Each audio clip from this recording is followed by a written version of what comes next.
All right, welcome everybody. This is the Prescott School District Board of Education regular meeting. I'll call the meeting to order. Subject 1983 Wisconsin statutes. Our first item here is Pledge of Allegiance. Tanya, can you lead us? Absolutely.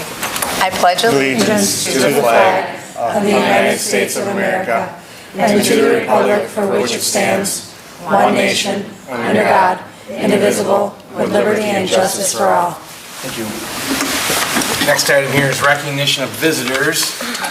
Rules for public comment are as follows. Please approach the podium one at a time, stating your name, municipality, and topic you'd like to address.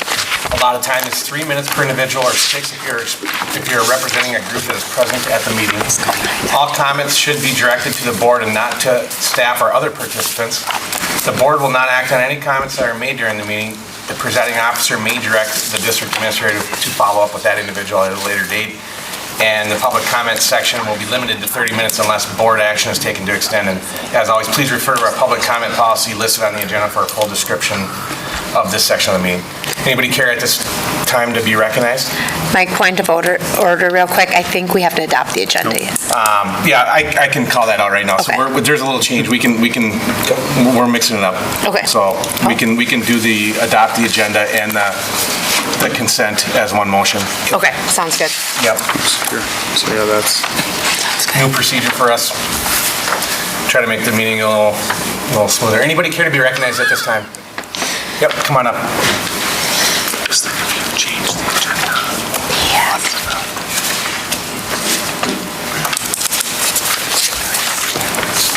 My name is, can you hear me? Yep. Well, Yeah. you can hear me anyway. My name is Joe Rice. I live at the end of Jewel Street. I'm just very interested in what's going on with the property there. I had heard that a contractor had made like a bid on what they'd like to do, or, with that property. But I live right across the street, and I would like, if it is gonna go up, it should at least go up for sale for anybody. I might wanna buy it myself for my privacy reasons. And if he has the best price, he can have it, or whoever, I shouldn't say he, sorry. But I want to see the city do well also, and I love the hiking trail idea. But I also look at the preliminary little drawing of the hiking trail that does go up around, and if you have any idea how much it drops off back there, it's mountain climbing is what it is on that side. And I had also proposed to buy a portion of that property below there for myself, then they could use that money to actually use it to get, especially on the other side of the road, they could develop that trail and they could actually get down in there. It drops a long ways. I used to go down there years ago and take hikes. I don't anymore. My grandson does. So just for that reason, I'd like to be just kept abreast of what's going on, and if it does go up for sale, it should be listed. So anybody's available. Even one of the other neighbors said maybe they would like to buy it. They only live up a little ways and develop it themselves. So that's all I'd like to see, is it left wide open so that anybody has a chance to purchase. Thanks, Joe, and I'll have Jim reach out to you, so if you leave your contact information. Okay, it's written over there. Yeah. Yeah, make sure Courtney has it and I'll reach out to you. All right, thank you. Anybody else care to be recognized at this time? Okay, we're gonna move on, thank you. First item here is good news, or next item is good news. Who wants to go first here? Caden Hildebrand. Our new school board rep, Kaden Hillebrand. Hello all, my name is Kaden Hillebrand and I'm honored to have been elected this year's school board representative by Prescott High School Student Council. I'm a senior this year, I served as vice president last year and have been a member on the council all 4 years. Outside of student government, I'm involved in National Honor Society, the Community Service Club, and varsity softball. Today I'm going to briefly discuss two topics, the 2025-26 Student Council Mission Statement and Goals, and Homecoming. Okay, for starters, we have the 2025-26 Student Council Mission Statement and Goals, which is presented up on the board. These goals were discussed during our August 27th meeting and are set to be approved during our first regular meeting on this Friday, September 12th. The first segment of this document states the officers of this year's Student Council. So the president is Nora Bowles, the vice president is Carly Wall, I'm the student board representative, and the secretary is Kira Dix. Continuing on to our mission statement. The mission of Prescott High School Council is to be an action-oriented governing body that links the students with administration, responsibly represents the voices of the students, and creates a unified school community by promoting acceptance and equality. The Student Council's goals for the 2025-26 school year are to hold and attend monthly Student Council meetings on the second Friday of each month, and for Senior Council member officers to meet with administration the last week of every month to discuss identified issues and concerns.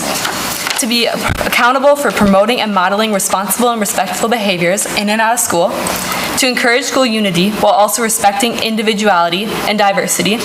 Racism, sexism, homophobia, and other unacceptable behaviors that are not in line with the educational values of the Prescott School District. To be a voice for the student body and to provide opportunities for classmates to address concerns or issues in the Student Council. To encourage enthusiastic student involvement in school activities. So that is the mission statement and goals of this year's Student Council, and as I mentioned before, these goals are set to be approved Friday. Moving on, I'd like to share some plans for this year's homecoming celebration. Homecoming is set to take place from September 29th to October 3rd. Some things that are going on within the high school are key events such as Rowdy Rough on Monday, Powder Puff hopefully on Tuesday night, dress-up days throughout the week, trivia and games during lunch, pep rallies on both Monday and Friday within the high school, hall decorating, and much more.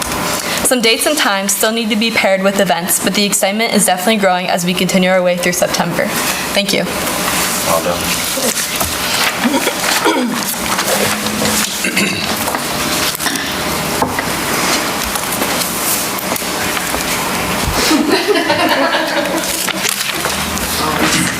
It's really tough to follow Katie. Okay, so good news from around the district.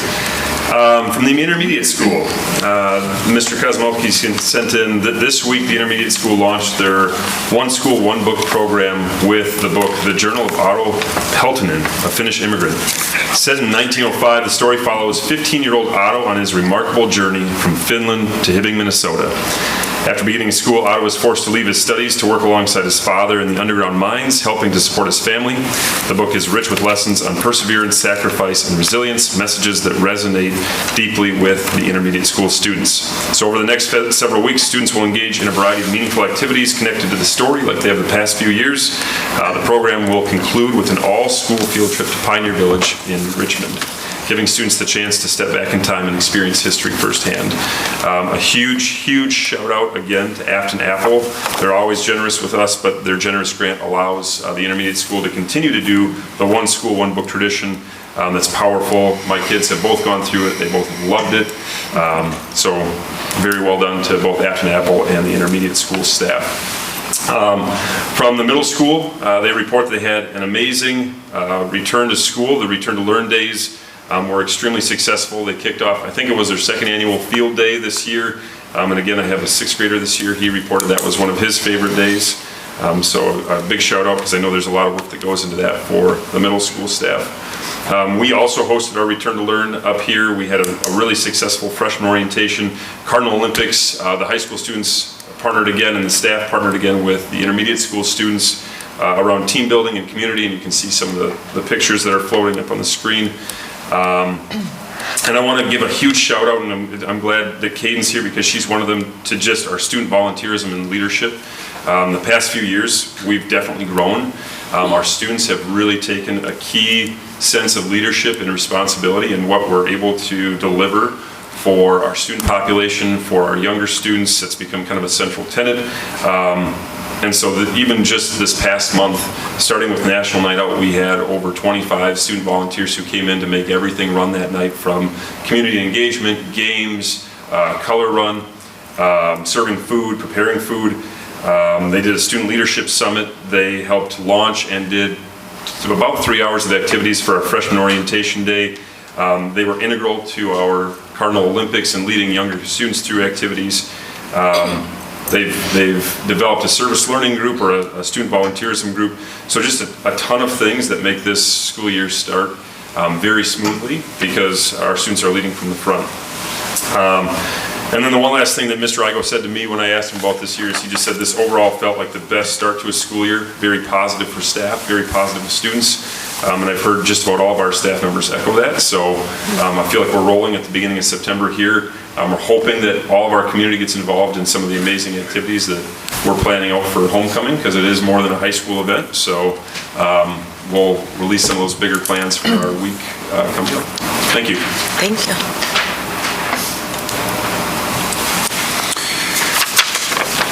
For me as superintendent, I think the best thing has just been seeing us establish the routine in the first week and a half.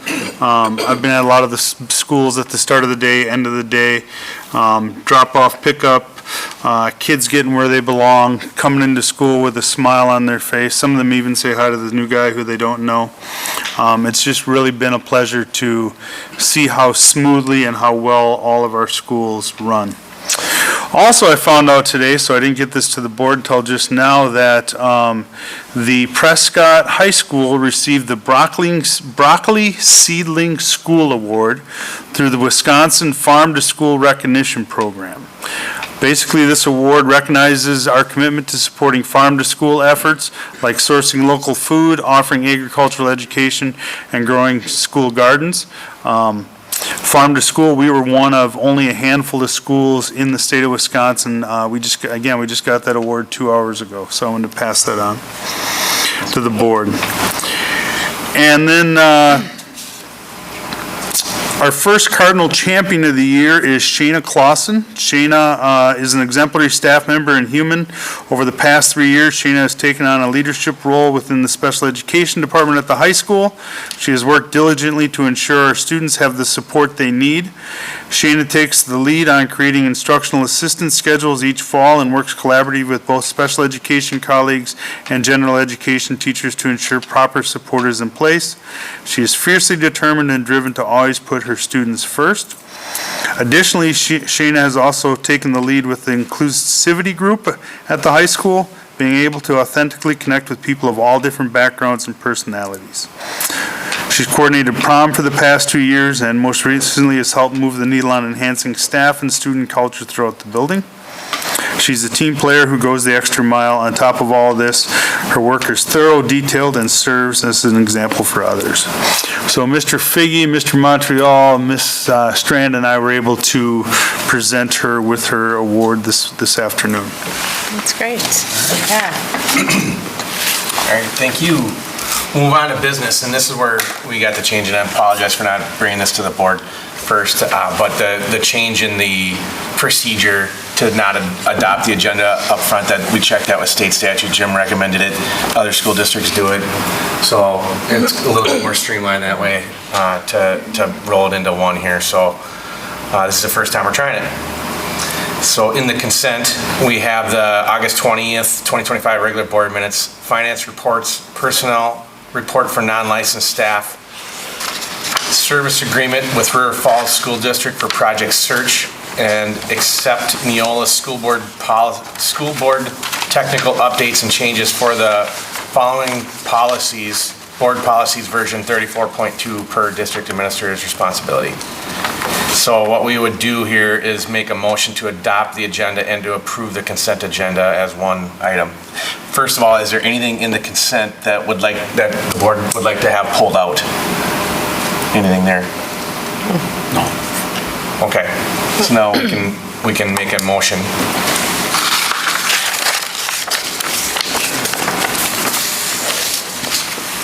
I move to adopt the agenda and approve the consent agenda as presented. I'll second. Okay, and we have a motion and a second. All in favor? Aye. Opposed? That one carries. And we're gonna move, I guess it would be there's no personnel reports. Nope. To report on, so that got struck. Consider moving the October regular board meeting to October 16th. I think, I just got to double check here. I made that. And that's a Thursday, for those who are listening.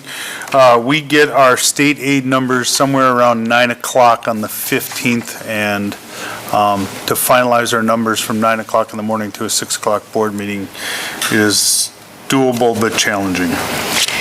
Can I ask, do we have to do anything with approval of those numbers at that point? Does it have to do with budget and stuff like that? And it has to be done in October by a certain date? We have to set the budget by October 30th by Okay. law. Okay. So, Yep, yeah, we thank have to you. finalize the numbers that we have. So the 16th works for me, but is it better if we look at the following week? Just to give you guys a little bit of time? I don't know. I don't think we'll have a full board there. Oh, okay. So Yeah, that's fine. we certainly can, but I think we Yeah. try to push it. If it works for you, the 16th, I mean, if that's enough time to turn it around and get everything. Karen and I will block our schedules, and if we need to get help from Baird or something like that, we'll make sure we have it booked on the 15th. Okay. She waved. Sorry, I tried. The other option is to push it out to the last week of October. We can do that too. If you want to give them more time. We gotta approve it before the end of the month. Yeah. I mean, I would look at the recommendation from you, Jim and Kara. I mean, I would rather more accurate and thoughtful numbers than having it rushed, If you so. want to get out your calendars, we can look at maybe the 29th of October. That would be the Wednesday of that week. 29th is fine, 30th, you wouldn't have a full board. Okay. 29th is fine with me, too. The 29th. 29th Yeah. is fine with you? 29th is fine. 29th is fine. Pat? Yeah. Yeah. Yeah. Are you sure? No, yeah. Okay. Nope. As long as it's at 6. Do Yeah. do you need it later or earlier? Nope, 6 is fine. Okay. Jim, does that work for you? Yeah.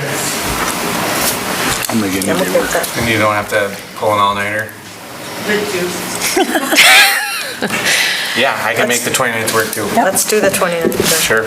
I move to approve October 29th, 2025 at 6 PM at the Prescott High School Library as a regular school board meeting for October 2025. Second. Motion and a second. All in favor? Aye. Opposed? That one carries. All right, next one is consider updated handbook for the 25-26 school year. The board looked at this last month. We sent out all the changes to the staff. They were highlighted in blue. Got a few small comments back from 2 staff members. Nothing dramatic, mostly clarification, so we cleaned up a little bit of the language a little bit. We added no violence on shirts that staff are allowed to wear as part of one of the board members' suggestion. Other than that, nothing really has changed since then, with the exception of updating the bus driver in-town routes. They call them there and back in the cities and there and back out of the city, bumping those up, which would allow us to, most school districts in the area around us have a 2-hour minimum. Our hours are $18.67 an hour, so that change is a little bit closer to that. They would bump up to a little over $30 an hour. And then overnights, we're having a hard time recruiting bus drivers for overnights, so Rick Montreal, Heather, and I sat down and met, and we're proposing paying the drivers $18.67 an hour as they drive, followed by a $60 overnight stipend for basically while they're sleeping in the hotel. And the other thing we did was we took the instructional assistants and food service staff may exchange up to 2 additional sick days in school closures due to weather. That was a pilot program. Everything I can find says that worked wonderfully. So that is basically just extending that in writing because it would technically have sunsetted this school year. But everything else pretty much stayed the same. Helen, you got any questions on this? No. Vicki? None. Tanya? Yeah, no questions. I'm happy that this was run through a process and staff had some time for feedback and stuff like that. Also, that pilot program, I think last year is the first year that we did it, and I heard positive feedback with that too, so good. No questions. I mean, we talked about a lot of this stuff in workshops and past board meetings, so this is, sounds great. All right, we can entertain a motion. I move to approve the employee handbook for the 2025-26 school year. I'll second. We have a motion and a second. All in favor? Aye. Opposed? That carries. Item D, consider request for proposal for legal services for your Prescott School District. It is just good policy to update all of your different contracts, and legal services is one that we've had for a while, but there are a lot of new companies out there, and so all we're asking is the ability to request proposals from all the legal services that are provided to various school districts around the state and seek their input. Frankly, the Wisconsin Association of School District Administrators recommends you do it every 5 years, just to make sure that we're getting the best service for our constituents and our administrators and our students. All right, Pat, do you have any questions or comments here? No, I'm glad that we're reaching out and checking the market, make sure it's accurate. Tanya? Did we give Weld Riley a heads up that we were going to do this? We've We, worked with them for a long time, yep, so we did not, but I would do, that's one of my first Okay. phone calls tomorrow morning. sounds good. Good question. Vicki? No, nothing really to add. I agree with Pat. I think looking and asking is a good idea. Helen? I agree. All right. Keep going here. We want to make a motion. I move to approve a request for proposals for legal services for Prescott School District. I'll second. We have a motion and a second. All in favor? Aye. Opposed? That one carries. And item E, consider second reading of updated or new Neola School Board policies, version 34.2. The only change from the August board meeting was in policy 5505, academic honesty. We just... What?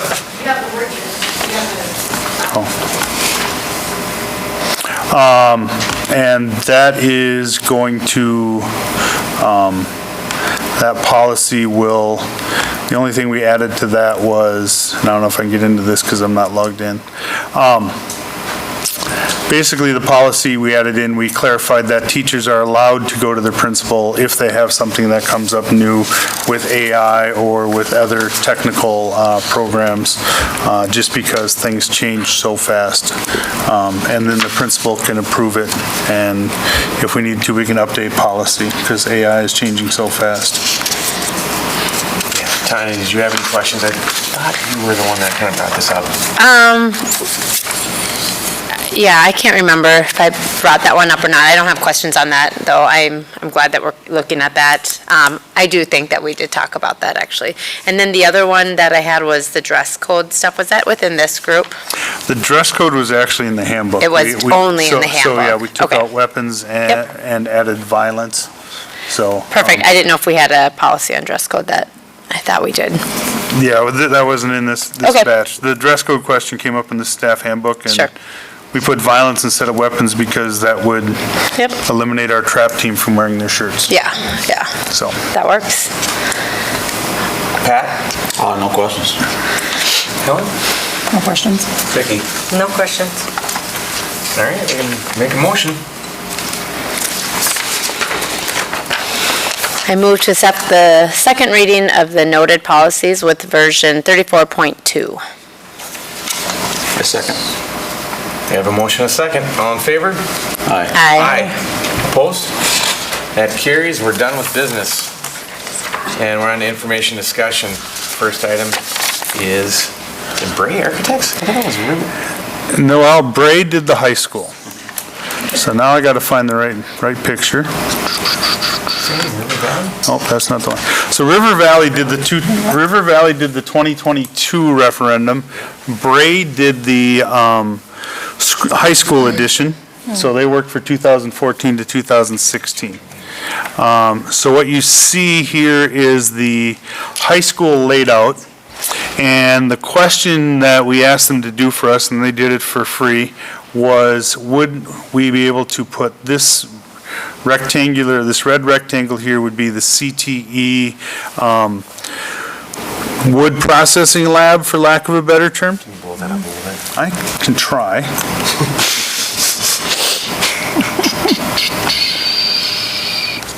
There it is. So this spot right here would be the, where we'd put the CTE wood processing sawmill kiln type situation. They have run into a snag trying to get Excel to be able to come to you with a actual bid on electricity to the site. So that's kind of where we're stalled at. We're waiting for Excel to come through. But Bray was available. Like I said, they did this for free for us because they had all the plans, they had all the plots. And they were able to show that, yes, if we wanted to, 5 to 6 years down the road, whenever it comes up, we could add a football field in the northeast corner. We could keep our existing practice fields if need be, or convert them into something else. And we just wanted to be able to show the board and Mike Hoyka that, without a doubt, that building can sit right there and not be in any type of situation or any type of, so that when it comes up, hopefully sometime in the next couple months, we can get Excel to return our phone calls. Yep. Mike, do you want to come up and speak for us? Yeah. If that's okay? I'll speak.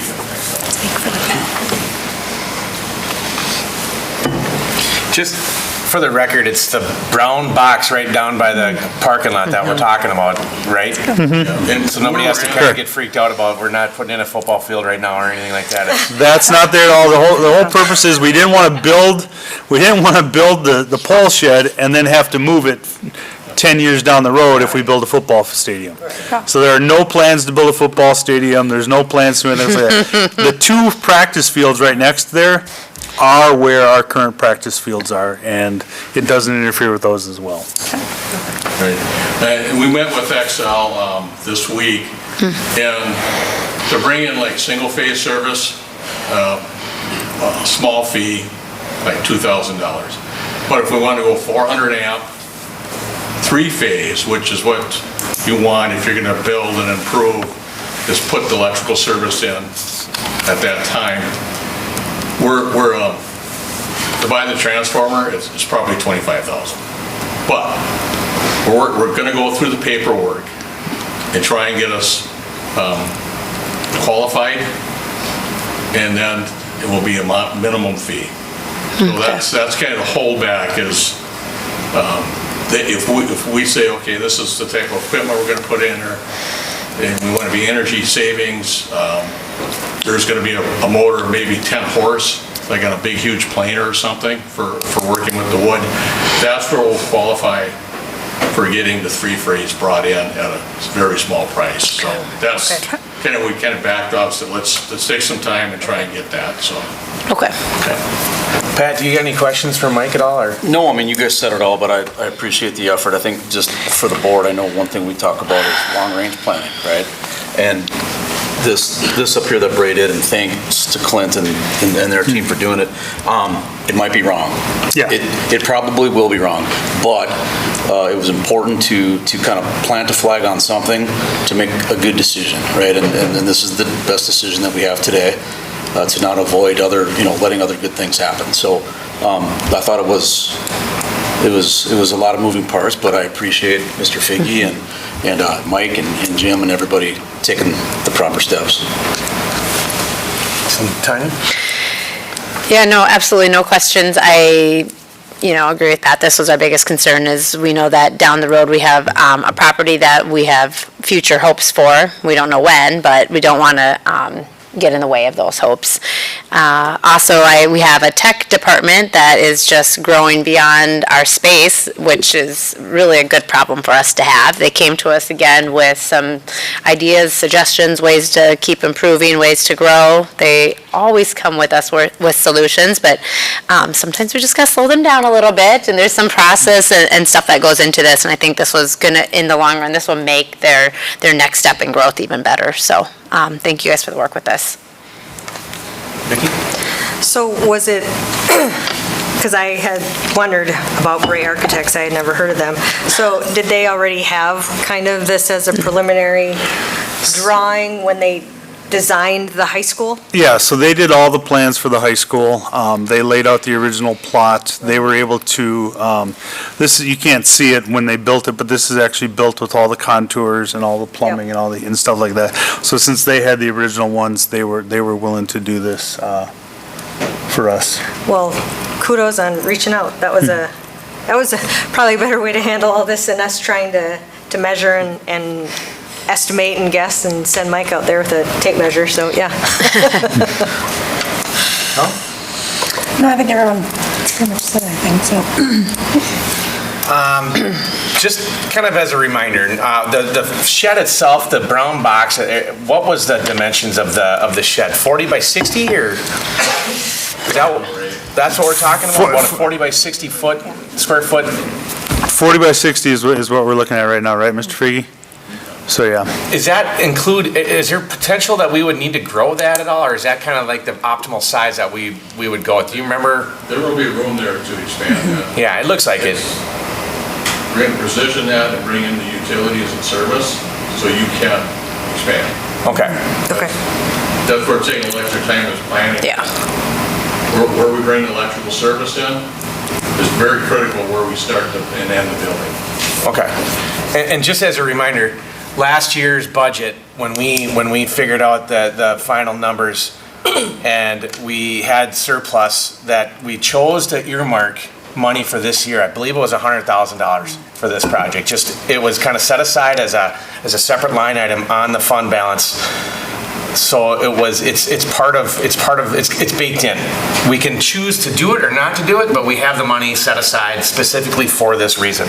So I just want to call that out for people that, if they're wondering where the money's coming from, it's a decision that was made on last year's budget. If anybody else has any comments on that, feel free to jump in. But Well, this was a multi-purpose building too, that when they talked about it, it was mainly for tech, but there was other, there was. Classroom space. Yes. Yeah. And then also if we needed to put, I'm gonna get this wrong, sporting stuff in there. Oh, There was gonna be storage. Yep. Yeah, so this is a multi-purpose building, so, yeah. Yep. Yeah.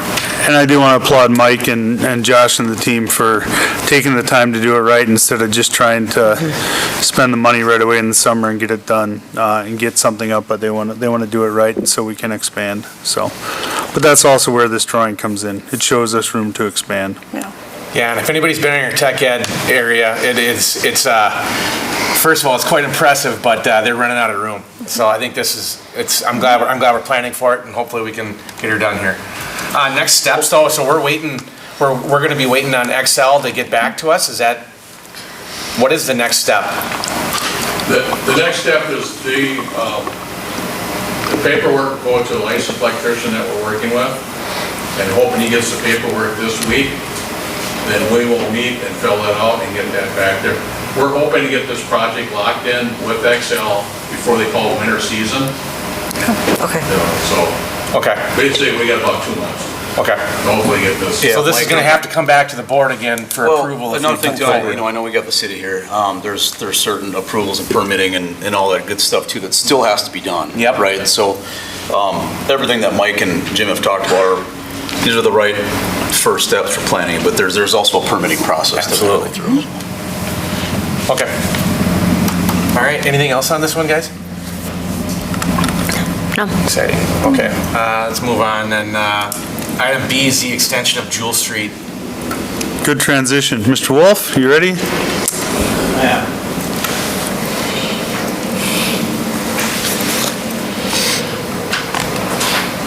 First and foremost, I heard there was a building going up without a permit, so that's. We haven't even approved to pay for it yet, so. So what I am here for is, as the agenda says, what we're looking at is a possible extension of Jewel Street. So if you look at the map up here, basically, right where Jewel Street currently ends, the asphalt that is, it turns to gravel. So we were approached earlier this year. We own a parcel, which is the highlighted PID there, and the developer, which is a local resident, was interested in building a single-family home on this property. So we have had the property appraised. At the same time, Joel and Maria Rice, who live across the street, because where the asphalt ends, it turns to gravel. So technically, right now, that property is actually their driveway is accessing school district property, and then they continue on to go to Jewel Street, which is then public right away. So basically what we wanted to reach out and discuss is, first, we're not sure if we're moving forward with the sale of the property. That's one of the things, we'll continue to have that discussion, but one of the areas that we felt like last year, we did Monroe Street, we did a mill and overlay project, and we had a resident on that area that was on a gravel road, and we made sure that we wanted to pave that. So regardless of if we end up selling the property or not, one of the things that we wanted to at least have an initial discussion with is if the school district was willing to extend that right of way by 100 feet. Again, that doesn't mean that we're going to move forward with the actual sale of the property or with the actual project itself, but we want to at least have that initial discussion to see if it's even feasible, because if it's not feasible, then we wouldn't move forward with anything at this point. So that's really the initial conversation we want to have with the school district. Kind of open it up to you guys for comments and questions of what you have in this project. We're not expecting any final approvals tonight. If ultimately this project did move forward, we'd be looking to dedicate it as part of a certified survey map, so that would come to you again at a later date. We'd work with Jim and get that prepared if that's something that you're willing to entertain. So I'll turn it over to you guys for comments. First of all, does anybody have any questions on what we're talking about, like what piece of property we're talking about here? Tanya, do you have any questions on the map here? I don't, just to kind of get everybody acquainted with it. I believe it's, we built those fields up kind of down the street here, and it's the property right after those fields, right? It's kind of there's a line of houses right behind the fields, or right on the side of the fields, and it extends right past that street there, right? Correct. Yeah, and then the PID, is that your city property then? Okay, so that buds up basically to that third field over there. Correct. Yeah, okay. Yeah, it's weird if you look on the county map for what the district owns. Yeah, we've got this tiny little sliver that goes out and then goes towards Jewel Street and then comes back out. It's a very odd layout. So basically, our property runs here and then down into the ravine, Yep. roughly in that area. So yeah, we've got, this is Okay, so I want to make sure we're really clear on what we're talking about here. We're talking about the red box is what we're talking about 100 feet around. negotiating with the city, correct? What's the green box? That's the 12, it looks like is it a trail easement? What is that? Trail easement. So, one of the things that we are considering is, it shouldn't say easement, it really should say trail right of way, but a potential connection, if we were to do a trail there, if there was ever a connection as part of that Cooley River Trail system, that would obviously, any connection would have to go through, but as we look at future planning, if there was ever a trail connection there, we'd have to have the right of way dedicated in place to make that connection. So is that green, is that ours? It is not, so that would be set aside That's city? separately. Yep. Okay. Dedicated right away. Okay, that's But we own the property just to the north of it. Correct, you go to the property just to the north, and then that red area to To the south. okay. Yep. Matt, kind of a silly question, but I just don't remember. We've looked at this a number of times. To the north of the trail right-of-way, proposed trail right-of-way, is that in line with kind of the Cooley River Trails master plan? That's where it would connect to if it utilized the district property? The trail, the proposal right now has it running basically on the back of all those baseball fields. Yep. So take a jog over and do that. So, Okay. And the rationale behind it is, obviously, I think we've had conversations past with some of the members, but that property that is owned, that connects and balloons out into a much larger piece, has some very steep contours. Yep. So the thought is, if ultimately we can't get a trail through there, we haven't had it surveyed and we haven't got to that point, because really we're working, McGee Park and then trying to go north, so it's a ways before we're gonna get there, but since we haven't surveyed it, we're not sure if a trail connection is gonna work. Ideally, that would still be the best connection if we can go through that, because it's much more scenic and beautiful than, basically just trying to keep our options open in terms of long-term. And I believe that all of that trail easement, the PID property, if you go kind of, so I think is it to the west of it, like kind of right behind it leading up to the field, that's where our cross-country meet. It goes right along that kind of route, so, yeah. One other question, Matt, and just, I'm looking at on my screen, we'll call it the east side of the road extension, the red box. There's another black line. Does the district right now own the entire red shaded area? Yes. Okay, I just wanted to make sure I was getting the property line correct there. All right. Yeah, and then correct me if I'm wrong, our property line actually extends all the way to where it says 100 feet of road. It keeps going that way, and there's that little that black line there. That's where our property kind of widens out, so. It's hard to see up there in the Yeah, you don't have this view, do you, Jim? screen. Yeah, I can get that view. You just want that. Might be a little easier to see. I just want to make sure we're all looking at the same thing. Yeah, they just want the little, basically just extend Jewel Street. So possibly, yeah. Okay. Yeah, Yeah. if they decide to sell that for housing, yep. Okay. Okay. So then light gray is district property. The blue is the city's parcel. I believe this trapezoid down here is Mr. Rice's property, correct?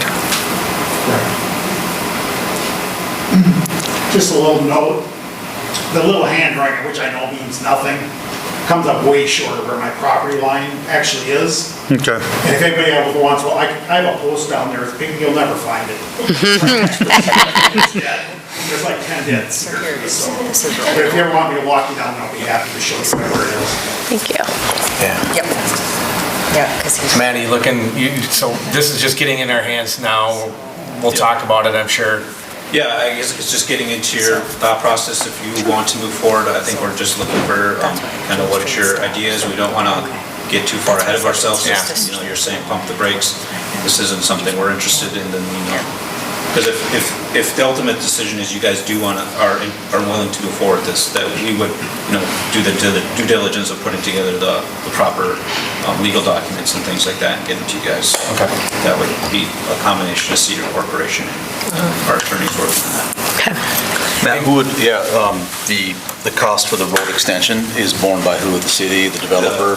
The road itself would be borne by the city, and Okay. that would still be up for discussion. So I don't want to say the city has approved anything. Nope. The idea at first, though, is to get some. That's the initial thought, though. But we would ultimately bear the cost for the students. Matt, do you have a time frame of when you need to hear back or would hope to hear back by? Ideally, if we were to do this, we'd look at it as a spring, summer. Okay. 2026, so end of year. Okay, Okay. thank you. Okay. And I appreciate the putting in the trail right of way, getting that in there right away, just in case. As all of this is new and Clear River Trails has gotten Landmark Conservancy, got the land over on the other side, and we've got McGee Park expanding and trying to get all of that worked out. So I appreciate that. Looking ahead, at least we still have that option open for access, so, thank you. Helen, do you have any questions? No, I think everyone's pretty much asked questions, so this will be, we're just looking at this for next month, right? Like possibly if we decide that it's something we want to do.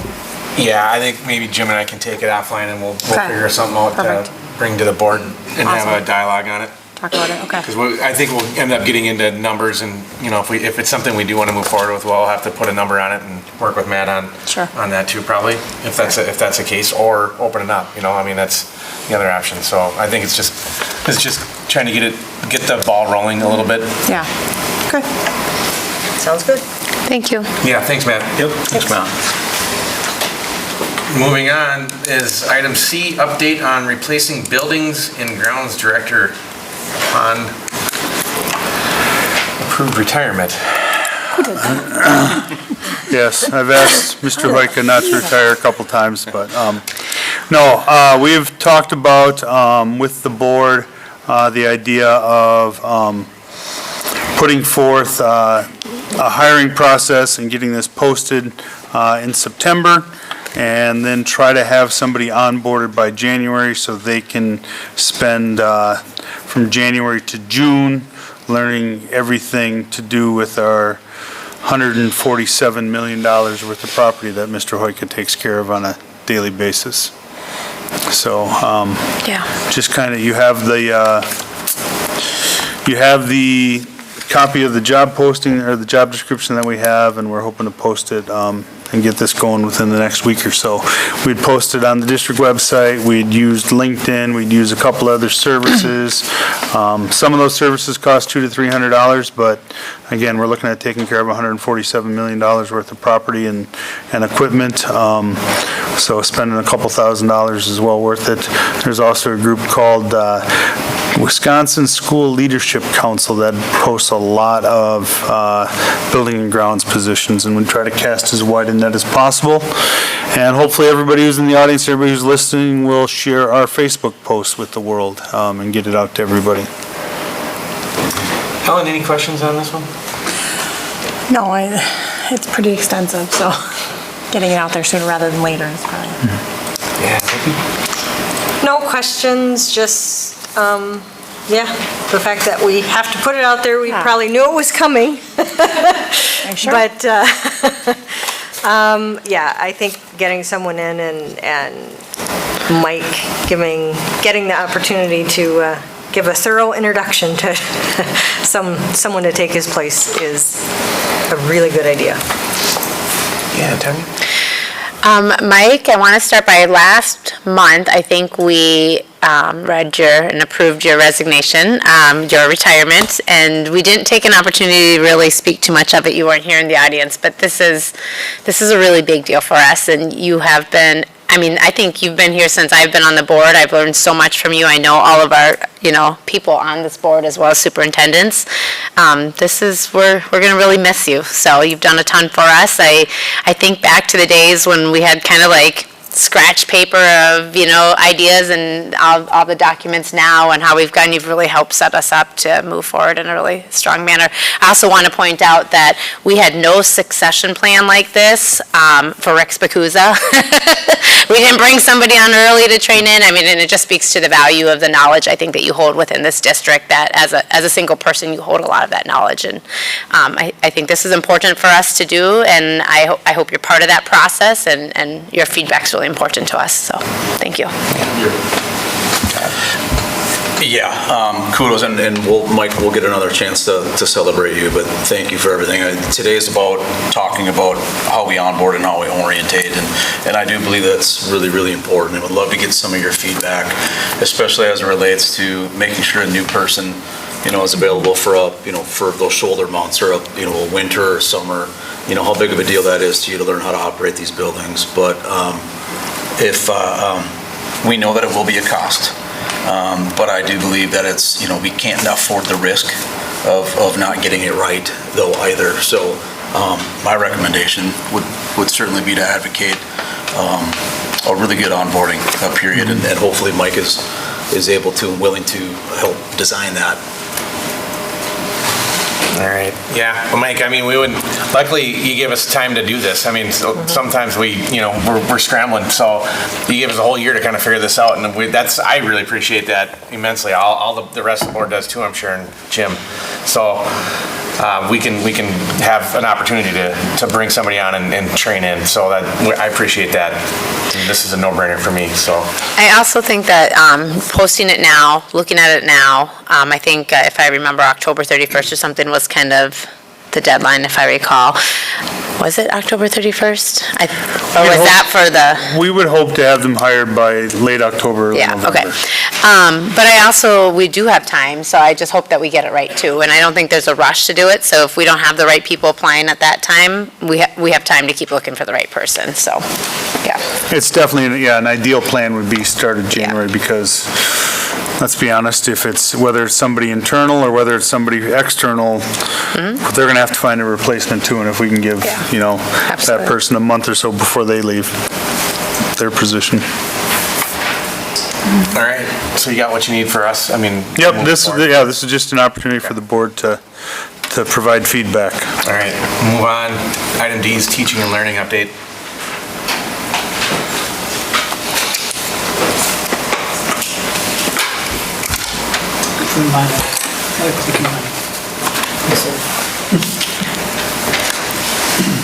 He always comes up with his own technique. I'm going to bring a clicker one of these times. Yeah, just kind of mess around. This is new to me. So. Power of the laser pointer. You just get to sit back for this one. Just want to give you just a little update from the teaching and learning department, how things went this summer, and some of the things that we're leaning into in year 2 here. So building thinking classrooms was something that I came to the board with about a year and a half ago. After conversations with our principals, their leaders, people that were reading the book and going through a book study. And as Mr. Reef has told our staff, it's probably the best educational book that he's read in 30 years, right? So the big thing is thinking, and why do we want kids thinking in our classroom? If you remember, about a decade ago, we started on this journey of what's the daily desired experience we want to have, both for our students and for our staff. And in order for our staff to create that for our students, we had to look at what do our staff need, and that's really where Collaboration Monday came from. This time that we have dedicated K-12 across our district, unique to very few districts have this dedicated time, this 90-minute early out that gives us dedicated time to look at our craft and how do we change that, focusing on those 4 questions of being a PLC. And now we're leaning into what does it look like for students, and this thinking classroom journey that we're on. Year 2 is starting off, and as we went into year 2, we added a few new members to the PD team. We had a number of them that went to, including Sarah Scores in the audience, a National Building Thinking Classroom Conference. That's a 2-day conference that's only about thinking classrooms and how do we get kids thinking deeper and thinking longer. So returning, Jen Langer's returning, Nathan McFeeters, and she's a kindergarten, first grade teacher. Nathan McFeeters from the middle school, Kayla Kinnaman from the high school, and myself are returning. And then new, Sarah Score, grade 4, Justice Lehman, a middle school English language arts teacher, and Cam Myers, a high school science teacher. So as you can see, yes, the Building Thinking Classrooms book is written specifically for mathematics, but really only two of the chapters really are math specific.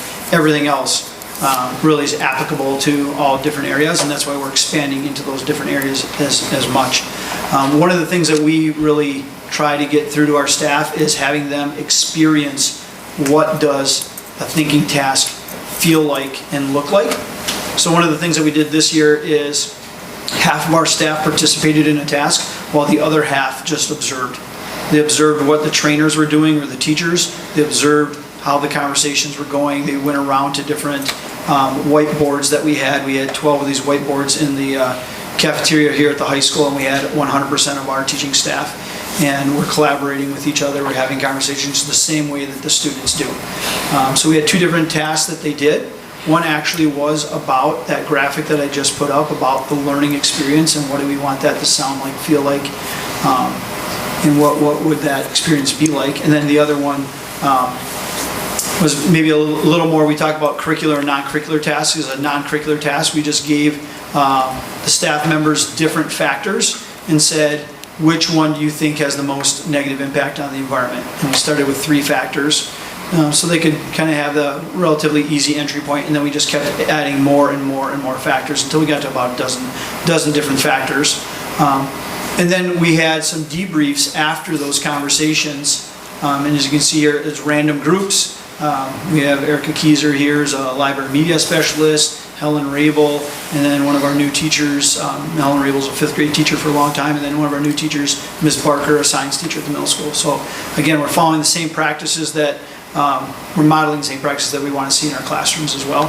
Here, Kayla Kinnaman, she's got the BTC shirt on in the middle. She's leading a debrief about the tasks that they had just experienced and sort of what was their experience from the viewer point of view, and then also from the participant.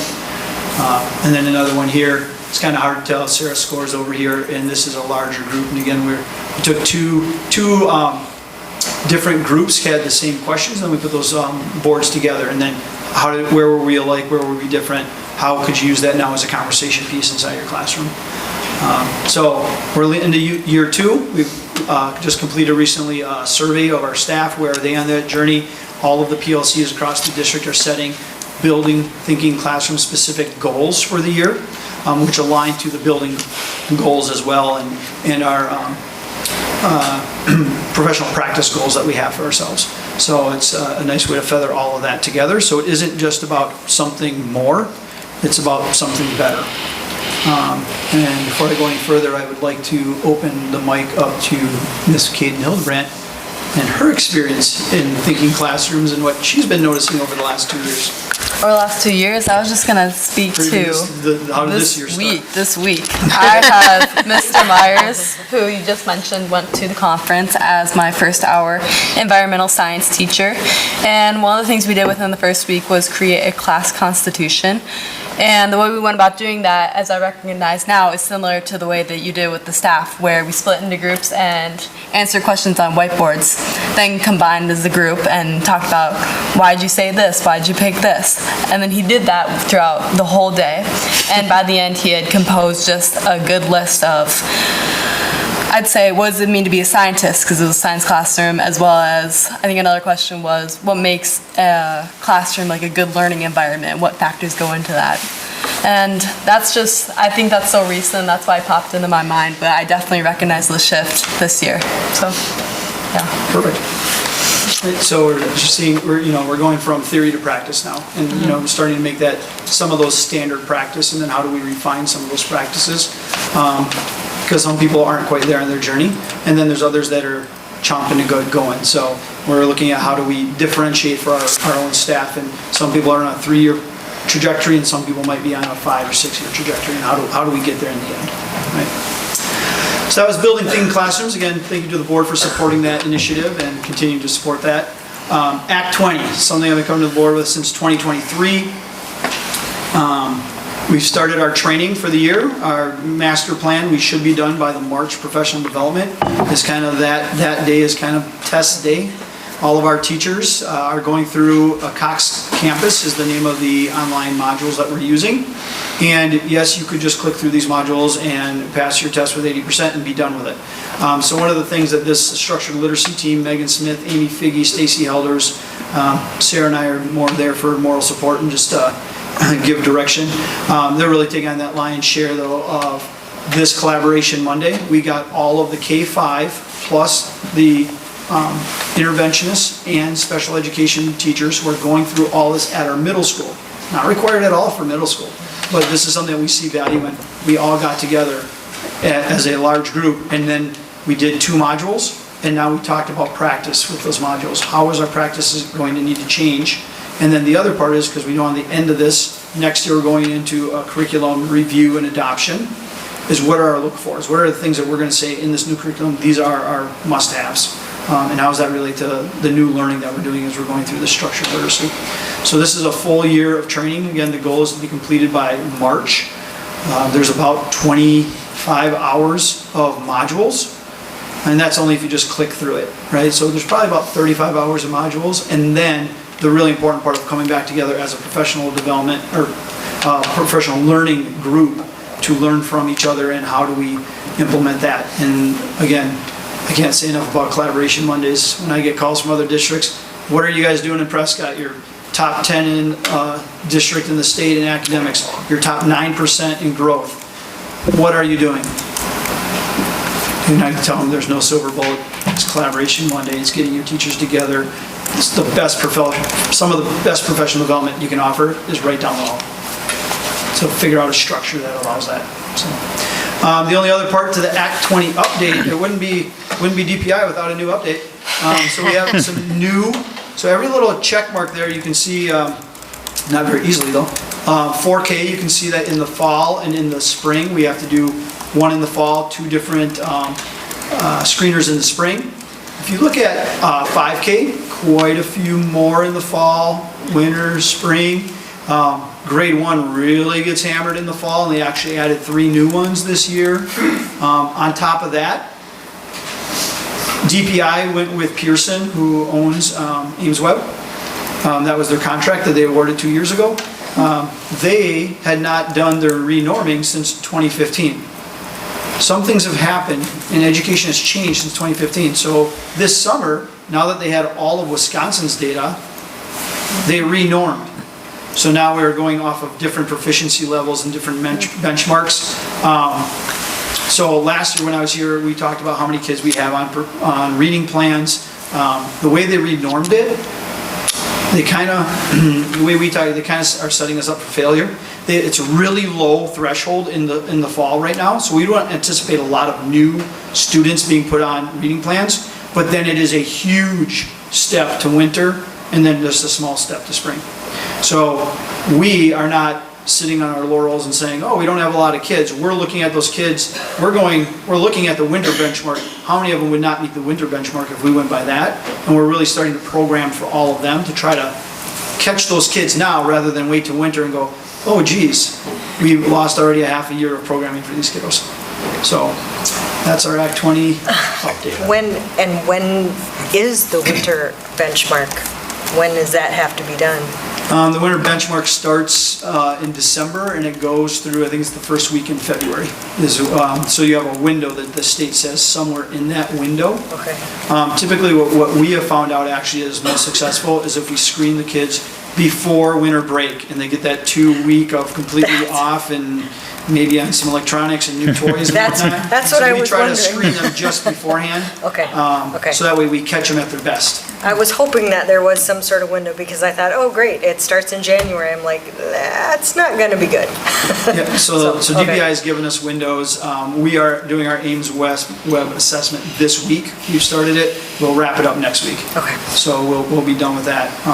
And then we already have the kids that were on reading plans last year, including the new fourth graders. They have already started their programming this week, Monday already. So we're kicking off the school year of already meeting kids where they're at and not waiting for a new screener. We already know they were on a plan. We're going to continue to try to meet that plan. Okay. Awesome. Any other questions for Michael, you guys? Michael, you said that it's a total of about 30, 35 hours. How many hours are we in yet? Can you say that again? So you Yeah, talked the about whole modules are about Yeah, the 35 hours, module, yeah. yeah. How many hours have we given so far? percent complete, yeah? We've done 2 modules out of the 11. They were 6 total hours Okay. of module time. We're which- getting which 7. Probably is more like From the 7, 8 audience. hours. Yeah. Sarah's in the audience. She says 8. So we have a different learning ability. I'm going to say 8 hours, probably about, is what it's Fair taken. enough, yeah. The one thing that we did do is we did build that into the earned service week, but we also treat our staff like professionals. And we say, we know that you are so interested before the parents get there on back to school night to have your room set up, to have things ready. So we're giving you these 6 hours, they're scheduled for you. But if you would rather do this at 9 o'clock at night on your couch and click through a module, go ahead and do that. It's just the due date. We give them about a month to have it done. We'll build in the 6 hours, but then you're a professional and do it how you want. Some people like to just jump in and get it done. And then others would rather stretch it out. And some people, right at the very end, are completing it. But we did have 100% success of completion. So Awesome. we're happy with that. Thank you. All right, anything else, you guys? All right, thanks, Michael. We're moving on. Item E is budget and audit updates. So, Mike, if you want to come up for this part. Couple things. We are looking at, the board asked us to take a look at what we have done on the 2022 and the 2022 referendum, what was left, what's come out of Fund 46, what is left out of Fund 49, and then a summary of the work completed. Mike's been here through all of this, and he's 20 times more talented than me at it, so where do you want to start, Mike? Okay. Well, I guess just kind of a quick summary, we had that big long sheet that we had on there, what we did in 23, 24. I'm not going to go back through all that. On this spreadsheet, we can just mark in Johnson, kind of that information is also on my spreadsheet, what they did. Do you want to look at the spreadsheet, Mike? Is that what you're saying? Or which one do you want to look at? Yeah, we can go for this. So, this is a summary of what was done this summer. Yeah, there's probably a few more things on there that we had. Now, theirs is specifically just for the summer. I kind of added stuff on the referendum on my spreadsheet because we did stuff, I think it last come to October, like 2024, I think we kind of gave a summary of what was done. So if you look up there, approved referendum, projects Fund 49, The bottom ones with dollar amounts, that's the ones that Mark and Johnson had on. That's most of the stuff that was done in the summer. And then, of course, we got the bleachers to be done in October next month. But some of the stuff that was done since the last update that I spoke on, we finalized emergency lighting at 125 Elm, installed that grease trap this summer, that added a magnetic filter for our heating loop. We put LED lighting in 125 Elm Gym, destratification fans were also updated in there. Some remaining cabinet heaters at Malone Elementary. Then we added in the older part of the 1963 wing, we added updated some faucets and shut-off valves that were non-functional. Bathroom partitions at 1220, both in the lower level and the locker rooms, so they're all composite instead of the old rusty metal red ones. And like I say, coming up is the bleachers in October, and of course the dividing curtain coming early, so that is done already in that building. And some of the other, and I just listed some other projects we did along with the Fund 49. As you can see there, roof hatch, and some of these we might have moved into Fund 49 for monies on that. There were a roof hatch, updated some LED lighting in the new wrestling room, of course, that we had the rubbering flooring installed in March, replaced some lights in the bus garage and the main shop part to LED, electrical panel upgraded up there. We moved some locker rooms from 125 Elm up to the middle school in the gym. Replaced a double fire door. And then we had some walk-off carpets we also did at 125 Elm. Hand washing and eye washing stations, upgraded it in the shop. What we did is the ones we took out of the Malone Elementary, when we put the new ones in, we repurposed it over in the shop, so. Oh, nice. Added a bunch of mulch. Yeah, just a lot of little stuff along as we're at the project. We were able to do, some of it was local, some of them we did with Mark and Johnson also, so. Hey, Mike, can I just jump in really quick on the color-coded subtotals there? That the yellow was the estimate and the green was what it actually was, so we came in under budget on those? Yep. Yeah. It's probably more like 104,000 versus 101, so yeah, it's coming under, so. Yep. So, and then also looking at this sheet, is there any other questions on the referendum projects that we already did, or, okay. So when we started this is that new long-range spreadsheet. We're kind of incorporating all this stuff and then off of the tab. So then, when you get down to other projects for 2026, this is when we take stuff off of my worksheet and off of the tabs. And when they get to, like 3-5 years out, we're gonna move them to here so we can start looking at them and start saying, okay, let's plan on it, what do we got in budgets and whatever, so. I see some of my marked as Fund 49, I'm not quite sure what exact dollar amount we have, but there's some of these things we could do in 2026 with some Fund 49 money. So I kind of highlighted ones that would approve that, or could be approved under that, because they were on the list. So there's quite a bit of stuff there. Like always, we have more on our list than to do, so that's why we look at it, so we can plan out, taking 3-4 years, whatever, to get these done. Some of the stuff you see in blue are kind of getting like, we should take care of right away. Malone Elementary, we got one door frame's getting really bad. I would recommend replacing that next summer. The other one's just because of the age. If funds are available, I would recommend doing them. If not, you've probably got a few more years left on them and so on. Roofs are always something that's coming up. We just did a bunch of roof projects. I know. These weren't in those timeframes when we started this, looking at all that stuff in 2018 and 2019. so they didn't meet the threshold to put on there. And so now we are 6, 7 years later, some of these roofs are getting close to that timeline, so. So, and some of the stuff, I'm hoping like in November, I can have more estimates for you on this stuff, and then we can say, yeah, let's do this.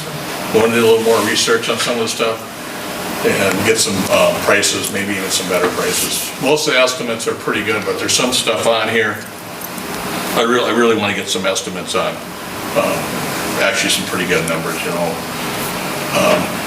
Quite a few years ago, we started doing Malone Elementary, getting all the carpet and the VCT and updating it, and then we probably haven't done any for, I don't know, 5, 7 years, whatever. So we're kind of down to the last few rooms there.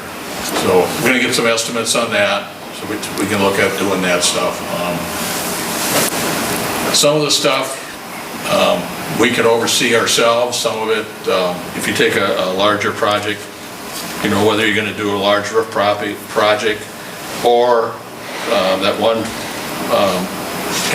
one rooftop unit down at 125 Elm, which is the dehumidification unit for the 3-story part of the building. And that is, they have about a 20-25 year life cycle. That was put on the roof in '06.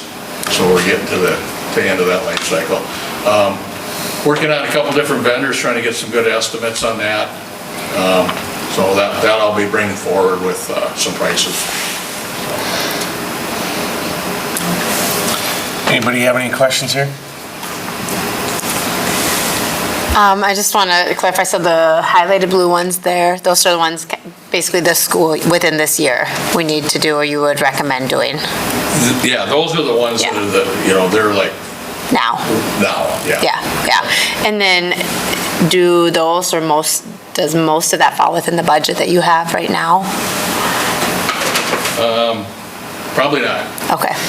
So, but I mean, if there's Fund $49, that's where we have to look at what do we have left for Fund $49, Okay. and get some more of these prices estimated out, and then we can say, okay, this is what we have in our regular maintenance budget, Fund 46, and Fund 49. So basically, you got, you know, the 3 buckets and say, okay, let's pay for this out of that, this out of here. No, that's gonna have to wait, you know what I mean? And that's what I hope we can come maybe November, December. Kind of discuss some of that more in detail. Sounds good. Yeah. Kara, I think last month you told us this too, but along with that as well, maybe just a reminder, like maybe on a summary sheet of when funds are liquid and when they are not, would have just, because we always ask the question, and we always forget, so you don't, but we do. So. Anything else on here? No. Yeah, all right, thanks, Mike. Guess we're moving on. We'll move on to item F, review draft of preliminary budget. Mike, I'm sorry. Sorry, we had a bunch of documents. I didn't know if we were going to go through them all. I think the original intent, the original ask was on the $15 million referendum project. Where are we at for financial closeout? Are we under budget? Are we over budget? What do we got to do to close up with River Valley Architects and Market and Johnson? So if you look at this one, Pat. Thank you. Carrie, you can probably talk to this better than I can too, having been there, but this is what we're looking at spending, right around that $15 million mark total. $15.1 million when we finalize everything out. It's looking like right now, I believe that should be a pretty accurate number. We still have a few bills coming back. Our current fund balances, you asked about Fund 46 and Fund 49. I don't have what's liquid at what time because, for example, we just bought $500,000 in CDs in Fund 46, but those are, Fund 46 has $1.2 million in it and Fund 49 has $709,000 in it. And like Mike said, we can look at which one of those projects can come out of there. Again, Fund 49 can be used to any building except for the high school because of the way the referendum was written. And then Fund 46 can be used for any type of long-term planning project. Sure. Good. just for clarification on that, the Fund 49 is all liquid, and Fund 46, that under $500,000 that we just invested in CDs is locked up. Okay, so you still have about $700,000, $800,000 that's liquid there too. So the 162,000-ish over, right? And we talked about this as a board on a project-by-project basis, but that overage is what we're going to use Fund 46 or Fund 49 to cover, right? As we kept picking on additional projects and, okay, thanks. Yeah, so the $709,000, Markin and Johnson has given us an approximate on this fall work that they're doing of $81,000. That's if all of the credits that they owe to us and the cost of the project work that they still have to do, like, I think it's in October. And so that will leave you about $620,000 yet of Fund 49. Good. Okay, because we have bleachers to pay for, that's going to come out of that. That's at $81,000. So they're giving. So that's included in the $15,162,000. 15,162,000. Prior project work. Right? Yep, the bleacher cost is included in the 15,162. Sorry to put you on the spot. No, it's okay. So above that, so if you scroll up, the River Valley, and Market and Johnson. So I believe when Courtney put this slide together, the total of River Valley and Market and Johnson. So the 25-26 Market and Johnson, that $81,539, that's a project work that we still have not paid for, that's coming up, right? So the total of all of those things would be the 15 million with the upcoming work. Right, and the work that's upcoming is the bleachers in the middle school. Right? Correct, Okay, yeah. good. Yep, yeah. All right. That's the only thing that's left We're on the is same page. the bleachers. They're in the budget. Yep, perfect. Yep. Yeah, Thank you. Does anybody else have any questions on this? So I just want to recap this. So like the Fund 49 balance right now is 709,303. Correct. And that is I'm just trying to articulate this. The bleachers are already accounted for. But that'll knock it down to about $620,000. That's what I want. I'm sorry. Yeah, so once we pay for the bleachers, the Fund 49 balance will be roughly $620,000. Thank you. Thank you. And how long do we get to keep that account open for? Because I thought we had to cap it. Is that something that we can continue to? We can continue with it because the balance is low enough that there's not IRS penalties on it. Okay, that's. Yeah, so we're I know continuing to earn interest on it. So we can keep that around. And then if there's project work that Mike is suggesting, your best option right now would be to take the Fund 49 to use that. Right, right, on one of those, on the three buildings that it applies to. Right. Okay. We're in a good spot. There's always more to do, but it's a good place to be. Yeah, I mean, to have some funds available to even look at, taking some of these bigger projects. Yeah. 20 years ago, we weren't Right. Yeah. there. I'd say like 5 years ago. All right. Are we good? We're gonna move on then to item F, review draft of preliminary budget. So this is my first time going through this in Prescott, so I don't know exactly how much to explain, but the way the school district's state of Wisconsin budget works is our budget year runs from July 1st to June 30th of each year. So our budget year ended June 30th of 2025, and our new year starts July 1st of 2025. However, it's not until October 15th that they actually tell us how much money we get to spend.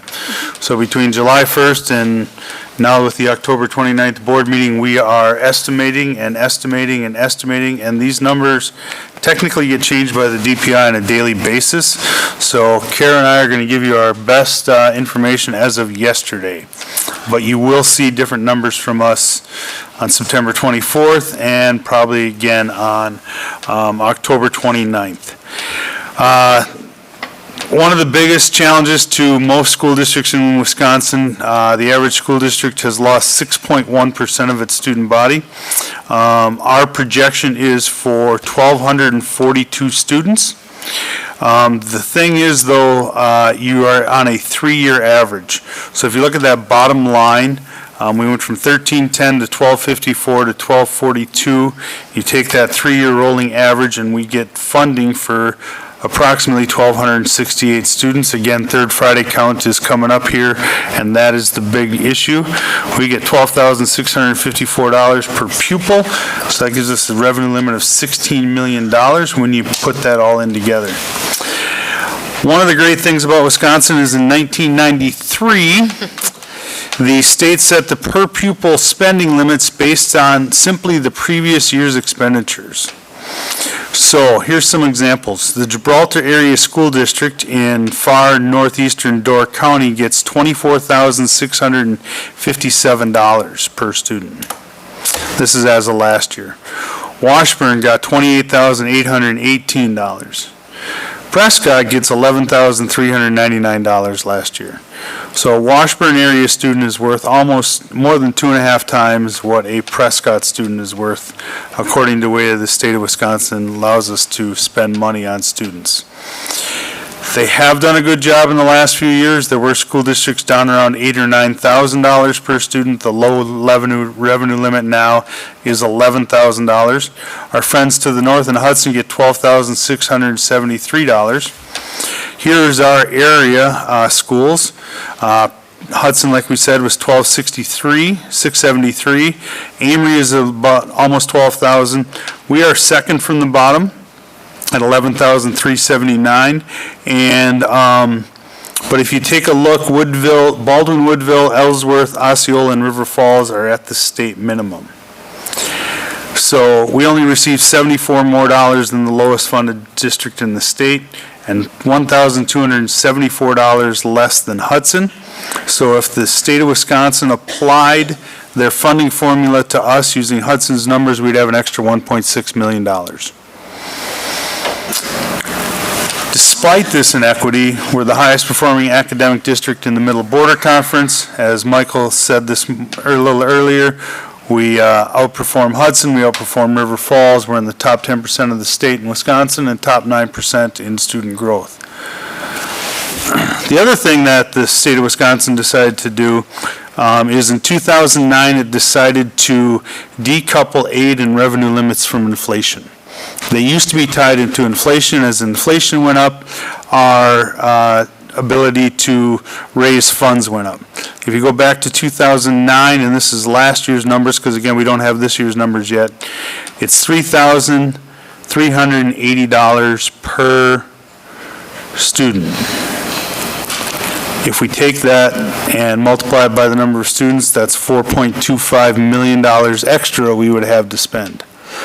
One of the reasons I came to Prescott is because we are a very pro-educational school district and we have a very, very supportive community with the referendums. If we had the $4.2 million extra or the extra money that Hudson has, we probably would not have been going to referendum. I wasn't here at that time, so I can't say, but I feel pretty comfortable about that. The state of Wisconsin continues to fall behind the U.S. average. In 2015, we were exactly at the U.S. average. The average student per pupil spending in the United States is $16,526. Again, last year's numbers, and our 2023 numbers.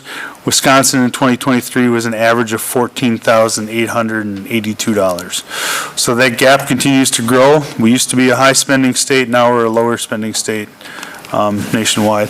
And if you ask why that matters, it really matters in Prescott because we are 1.5 miles away from Hastings, where Minnesota is one of the higher spending districts. So as a result of the state level budget, we got one pot of money for the whole state general aid. Madison and Racine both passed very, very large referendums. That means they get a bigger piece of that giant state aid pot. For the first time in 20 plus years, the state did not add any money to the general aid. I will note that the state currently has an estimated almost $5 billion surplus sitting down in Madison. And here's the kicker, and board, I apologize, I don't know what to do about it except for to be transparent and honest with the numbers. Last year, the Prescott got $8,777,597. This year, as of yesterday, we were estimated at getting $7,800,000 $813,260. That is just short of $1 million, or $964,317, or an 11% cut in state aid. If the state doesn't give us this money and we're going to keep all our programs and we're going to keep everything running, our only option is to tax the local taxpayers. Can I interject with a question? Absolutely. Okay, so just on that last slide, the difference between last year and this year aid, that has a lot to do with our student enrollment numbers, correct? Somewhat our student enrollment numbers. The biggest thing is that's half the equation. It's property values to student enrollment. Gotcha. So if you have low students and high property value, you get what's called negatively tertiary aided. And I can do a whole presentation on that if you want. For the first time last year, we were 0.8%. I believe they were projecting us to be a 6% negative aid. So as our property values go up and our students go down, yes, we've hit that point where that flip comes, and this is that flip of about $1 million, where as our student aid, number of students go down and our property values go up, that's the challenge. Thank you. I should pause if anybody else has questions. Please ask questions as you go along. Jump in if you have a question. Okay. I'm good. Okay. You also hear a lot about the $325 per pupil for 400 years. The state honored that. That was passed by upheld by the Supreme Court. But again, for the first time in 20 years, there was no increase in state matching funds. What they've done for the last 20 years is that $325 would increase our aid of $325 per pupil, or at least, typically it's been at least half to 2/3 of those funds would be provided by the state. The state legislature this year decided to add $0 to that $325, so all the newspaper reports of $1.4 billion for the students of Wisconsin is true, but all that money comes on local taxpayers. If you do the math for our number of students, you get $412,000, which we can raise and we need to raise to keep our teachers, to keep our programs, to keep our staff, to keep the great education that we're doing. But that's going to have to fall on the burden of local taxpayers, because that's the way the state legislature and the governor signed the budget.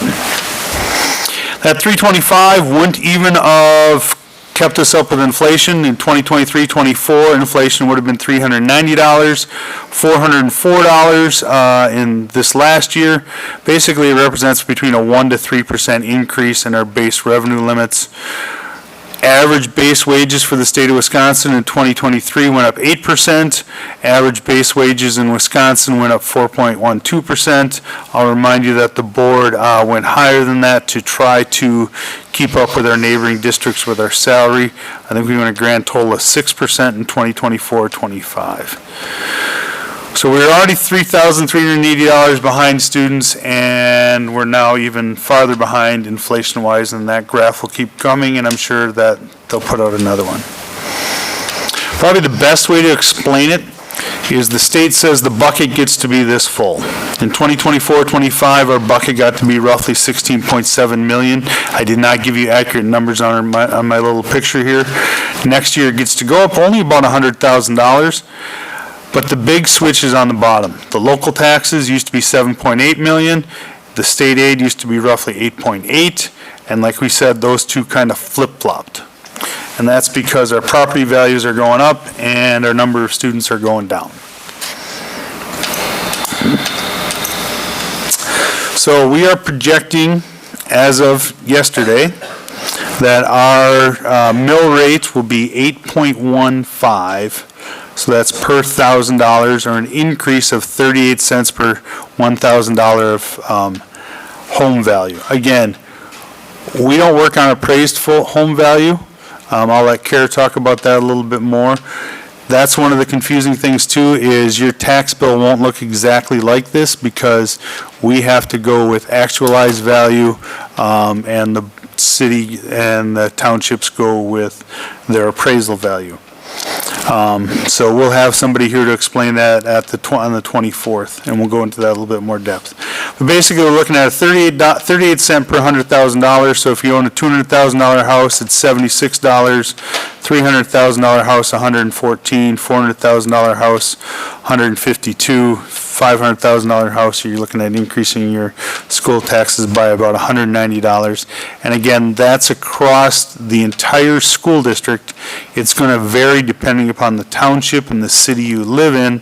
And Kara's going to talk about that in a little bit. You ready? Yep.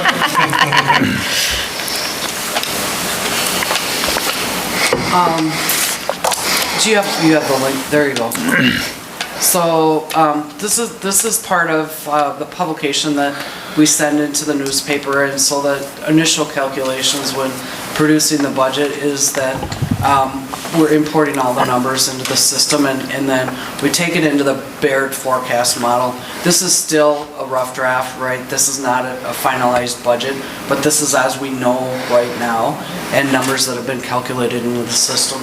So right here, you'll see the 3-year comparison and proposed fiscal year 25-26. So as far as what I really want to focus on here, I guess, is the total school levy at the bottom. So you have the audited column as the first one. So that was your 23-24, and that was your tax levy, and that has been audited. So yes, that was a true number. The unaudited bucket, next column over, was 11,488,711, and that is actual. The audit has been. I believe the auditors are sending in their certification to DPI this week. So I had finalized information from them today, and it looks like everything is all clear to go up to DPI. So I would say that is an actual number, right, certified by the auditors at this point. What is proposed for 25-26 now is the $12,531,682. That is based on your debt services, both of those debt services, your community service fund, and then also the general fund, what the taxation number needs to be passed on due to the reduction basically in what the funding is coming from the state. So we're looking at taxing for about $8.5 million just to run the school district. The $3.4 million has been voted on by for the different referendums for the high school, and then the 2022 referendum. And then the 225 is what runs the communities, all the PCR activities. Can I ask a quick question on this? Sure. Just to clarify, so between 2024 and 25 and 25-26, it's about $1.1 million difference, rough, give or take, right? Mm-hmm. And that's primarily because the state funding dropped about 900 plus thousand, right? Is that where the? That's where actually it should be a little higher. It should be about 1.3, but we're able to do some fun. Our expenditures didn't go up that much. This is just the state aid dropped. So we have to levy this much more to the local taxpayer. I think that's really important to make sure we're clear on. That's exactly correct. If we go back a little bit, and I can give you the exact People number. are going to look at this and they're going to be like, well, you're spending how are you spending so much more money? Well, It's because the state funding dropped. They cut our state aid $964,000, and that's the vast majority of it. The rest is that 325 increase, and that was, again, decided by the Republican-controlled legislature and signed by the Democratic government, so whatever side of the aisle you're on, there's, things to say, but again, a lot of these funds are being pushed to the local level, and they don't even keep us up with inflation. And the major flip here in funding is again, property values here in Pierce County, right next to Minnesota. We've seen an increase in our property values, and that shifted us now. Yeah, we became, technically last year, Prescott was negatively tertiarily aided about 0.1%, and this next year it's projected to jump to over 6%. So as the property values go up and the number of students go down, the state aid, that's the direct effect on the state aid. minus 5.9%. Okay. So again, the mill rate is estimated at 8.15 for this coming year. On the other side of this, state aid dropped, so technically, does that show up as a school levy credit on the, I mean, I don't want to get into the details of this, I'm just trying to figure out, like, does the state drop their portion of the school taxes, and it shows up, maybe you don't know that, Kara, I don't want to put you on the spot. I'm thinking out loud here. If you're going where I think you're going, no, it shouldn't affect your state level taxes. Okay. So it only is going to change your local taxes. All right. So probably the best thing that would lower the levy on something like this would be to increase the general aid by however they want to do it, either increasing state taxes or releasing some of the $5 billion they have in surplus. Those would be the two ways they could legally do it. Again, the DPI requires the districts to use actualized property value, and the city, Matt, speak up if I'm wrong, but they use assessed property values. We're not going to try to explain this to you. We're going to reach out to the city and see if they want to have somebody here on the 24th. But each property value in township will be different. These are our current best estimates. The city doesn't even, right? Mr. Wolf, you guys don't have your finalized numbers yet, do you? So those do not come out until October. But our estimates show that the town of Clifton went up 2.9%, the town of Diamond Bluff went up 12.4%, the town of Oak Grove went up 9.1%, Trimble went down 1.7%, and the city of Prescott went down 0.5%. For us, that all gets averaged out to be one number, is when we get the 8.5 for the mill rate, which is about a 4.97% increase in the mill rate. Our grand total of $1.5 billion of property in the school district. Questions on that? What factors are left to finalize numbers? There's enrollment, which you kind of project. Is there other ones yet? Well, then these property values haven't been assigned yet. Property values, Yeah, those get assigned in October. Those are the two big numbers. This is the Baird model. The district, like 90% of the districts in the state of Wisconsin, and there's giant sports places named Baird because they do their job very well.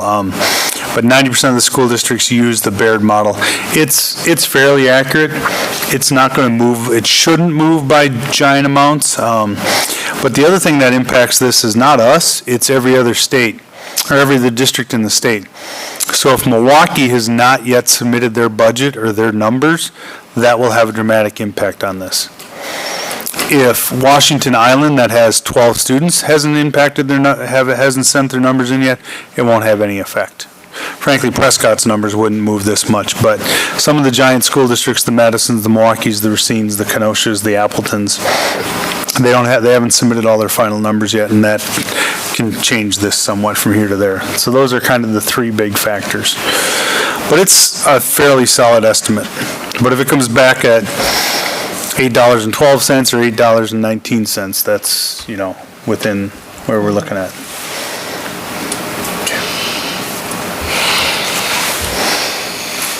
So back to the levy for PSD, here's the breakdown of that. So the 12,531,682 that's estimated, based on numbers we don't know at this point. The operation fund, we're estimating to be $8.490 million. Property tax chargebacks unknown. Non-referendum debt fund 38. That dollar amount this year, that's an actual, that's $390,125. Referendum debt service fund 39, that's $3.426,553. And community service funds, again, we're leaving that at $225,000. That was, 2 years ago was $200,000. And looking at their expenditures and revenues from this past year, looks like $225,000 that was raised to last year was a good number for this year as well, hopefully. Basically, that community service fund of 225 covers the 2 employees who run all those programs. The cost of the programs are, for the most part, covered by the fees that the participants pay.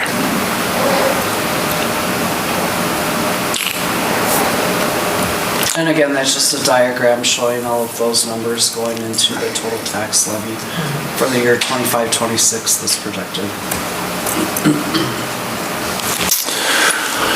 So on September 24th at 6 p.m., we'll have our annual meeting. And basically, the agenda is we give reports. We'll have an educational report from, I assume, Mr. Kozmowski, but we haven't talked about it yet. We'll talk about some of our test results, and then we'll look at our facilities and do a little bit of a referendum update, basically a briefer version of what you got tonight. And then Kara and I will present our best numbers as of probably September 23rd. The first resolution is the adoption of the tax levy. The second resolution is the salary of the board members, reimbursement of board members' expenses, and then set the annual meeting date for the following year. Typically, we set that kind of as a floating date, but we give you enough notice. So that would be on the 24th, and we'd love to see as many members of the public as possible because any tax-paying member in the school district can vote. Anybody have any final thoughts here before we move on? All right, nice job. Thanks, Carol. Thank you. Nice explanation. Yes, Yeah. well done. We'll move on to item G, exploration of potential building consolidation. All right, I'm going to start out by saying 3 times in a row, we are not necessarily closing a building, we're not necessarily closing a building, we're not necessarily closing a building. However, we just got done talking about our declining enrollment numbers. We would not be good stewards of the taxpayers' money if we did not take a look at seeing if there is some type of consolidation that would make sense for the district, most importantly for the students and staff, but also somewhat financially. So I am planning on spending the next September and October getting input from the principals, from the building leaders, from the directors, including our food service, our building and grounds department, and all the other departments. Start looking into potential savings of closing a building. Mr. Hoyka just spent some time showing you a chart of all the possible updates to roofs and boilers and stuff like that, so that's a factor. Would we replace a boiler on a building we may not have in 5 years? And then consult with the board at the October meeting about options for public input. Come with some plans to present to the board and the community. Get feedback from stakeholders, whether that's through community workshops, surveys to staff, parents, and the community. Keep working on those cost-saving studies, and then start looking at what would the remodeling and moving costs be. Because if we're going to save $1 million by closing a building and we're going to have to spend $2 million, $3 million, I think those numbers are, frankly, are just off the top of my head. I just want to point out that if it's going to cost us a lot more to move than we're going to save, then we're not going to do it. And we also need to take a look at our student population trends. Frankly, the preliminary data I've done it looks like we're going to level out in a few years, but it does not look like it's going to go up unless there is an increase in housing in the school district. And then some of the things to think about. First and foremost, what's the impact on teaching and learning? Just being able to physically put kids in a building isn't enough reason to move them. We got to make sure they have good, solid teaching spaces and learning spaces. The impact on the other buildings that may absorb the grades. Do we have the classroom space, the gym space, the cafeteria space? We haven't even thought about if we do close a building, but if we would decide to close a building, what would we do with it? Would we sell it? Would we use the district for district and office and rental space? Would we mothball it? Would we partially mothball it? One of the big things that I hear in my first 2 months here in the district is gym space is important, gym space is important. Comes right after, are you closing your building? With a lot of conversations I have with everybody, whether it's at the kitchen table this morning or just running into people in different businesses. But again, what are our savings and operating expenses? What's our flexibility if our enrollment does increase? We don't want to shrink so much that if our enrollment jumps back up, we would have to all of a sudden in 5 years, 10 years, come to the district or the taxpayers and say, oops, we need that building back. And staff savings study. I want to point out that if we move grade levels, we will probably not cut any academic staff. But currently we are paying a cleaning service to come into one of our buildings at night at quite an expensive paycheck every year, and we wouldn't have to do that if we had one less building because we could just reassign our custodial staff.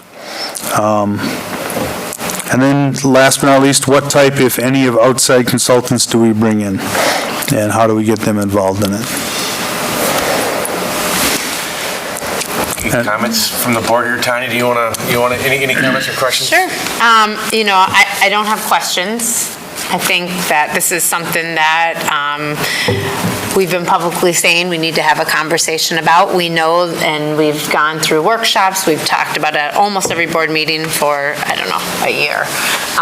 But with that last referendum, that's only going to get us so far because teachers and staff keep getting raises, things keep costing more, and that money's going to run out. And if I am remembering, that's just in about 3-ish years. So we know that we need to do something ahead of that to kind of change that line. This is one option of something that we want to explore.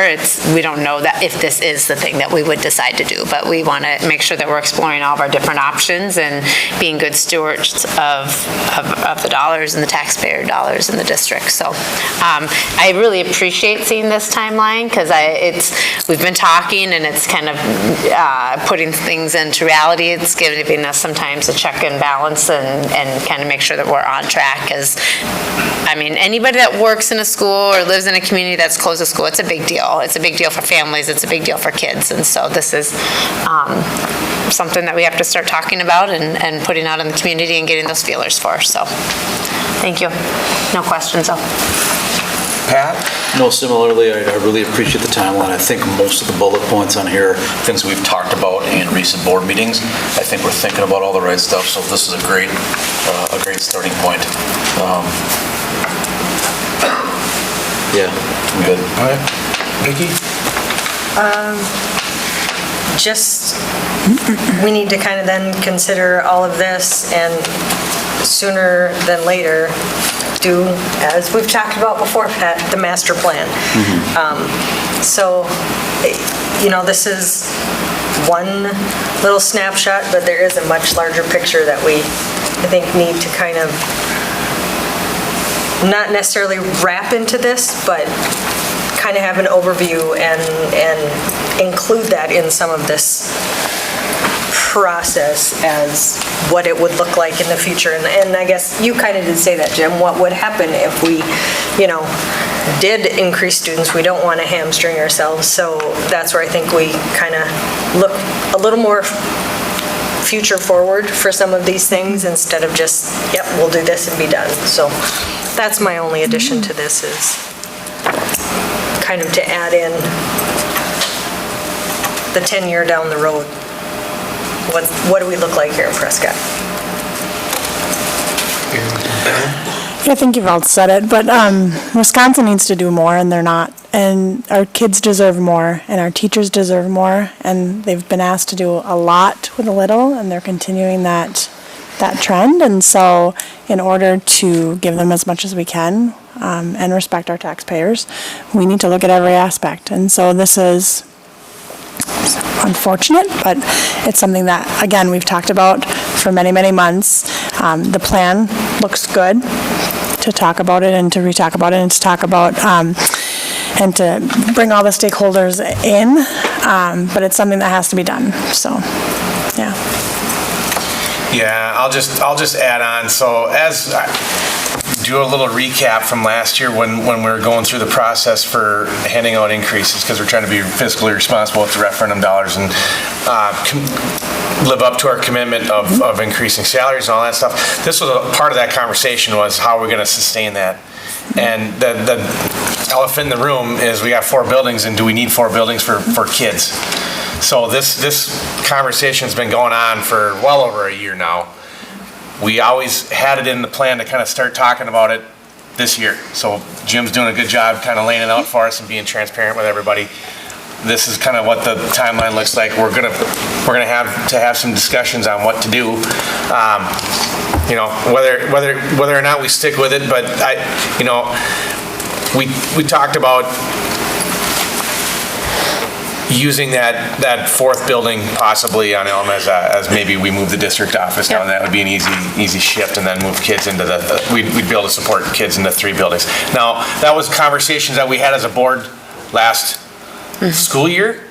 Now we kind of get into the details of that and see just how much can we save by doing that. What kind of cost savings are we talking about? Because that's really what it's all about. Is we're trying to save some expenses so we can continue to sustain the programming, the academic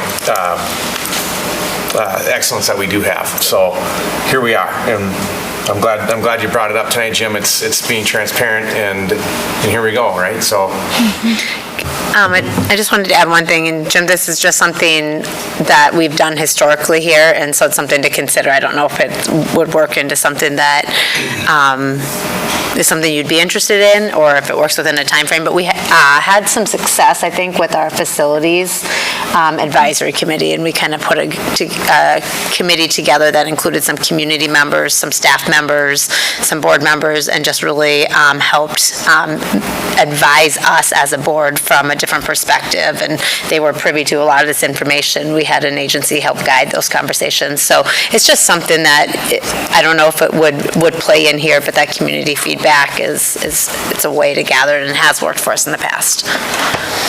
That's a great idea. I mean, we definitely want to make sure that whether it's through a workshop or an advisory committee or surveys or just open meetings, we get as much information as we can. But yeah, I don't know. Hopefully Courtney has that information somewhere, or I can reach out to Dr. Spacuzza and maybe get the past information. Yeah, just feedback. Yep. Is it something worthwhile here or not? Yeah.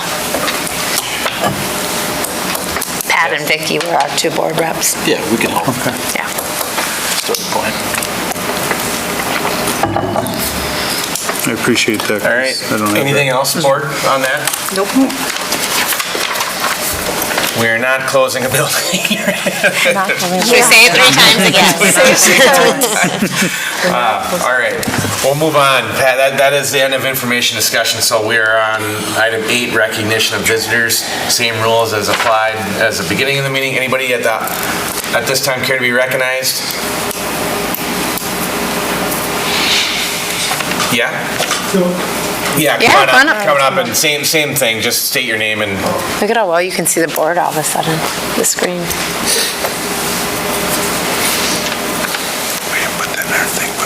Joe Rice again. The only thing I also talk about, I know that they have a lot of problem with buckthorn through down there, and they've had a lot of cleanup. Do I have to get permission to get that? I've got rid of almost all of it on my property. I used to be able to stand up in my window when there was snow. I could see the deer all the way down, walking everywhere through there. Years ago, between I and McDonald's, we probably had 50 deer in the backyard because it was unlimited baiting. We just threw it out there. You had to throw it out, or there was piles of hair down there from them fighting over it. But I was just wondering, is there any way of getting permission for me to be able to take it off of the city, as long as I know what buckthorn is? I gotta wear a long sleeve shirt and hat, or... Yeah. To get permission to be able to just take that out too, I mean, is there any need to talk to, or? Is it the school district property or the city property? It's your property, right Okay. below me, that we've already talked about, but I mean, it's solid in there, you can't. Jim? Direct you to Jim. Yeah. Okay, I mean, I don't want to do anything, and get in trouble, or, I definitely know what buckthorn is. Yeah. I I mean, a herd of goats, I hear, no, anyways, we can't really answer that here, but I think you and Jim could probably Yeah. chat, And I yeah. also want to make sure that I'm doing it the right way, because I've heard of different ways of doing it, but they might not appreciate the chemicals that have been used. I know some people cut it off, they take a little Roundup, they put it on cotton swab and put it on top. It sucks it and kills the roots and everything, is what it does when you cut it off, because it's trying to draw that in, is what it does. You know, which is probably pretty safe, but at the same time, maybe you wouldn't want that on your property, so. All right. Thank you. Thanks, Get back Bill. to me anyway. Yep. Talk to that Cooley Trail group. All that's done right. research on Anybody that. else? We will move on. The board will consider a motion to convene into closed session under exemptions 1985 1C for evaluation of some employees, several employees here. That's it.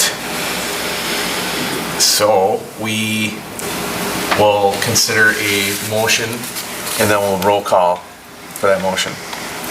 I move to go into closed session at 8 PM in room A117 at Prescott High School. I'll second. All right, a motion and a second. Helen? Aye. Vicki? Aye. Aye. Yeah, Pat? Aye. I'm an aye as well. We will go into closed session at 8 PM roughly. Thanks, everyone. Maybe just for the record, we're gonna come out of closed session and then take a motion out of closed session during the meeting. It'll be in room 117. No action will be taken, I don't believe, right, Jim? No. No action will be taken. Thank you.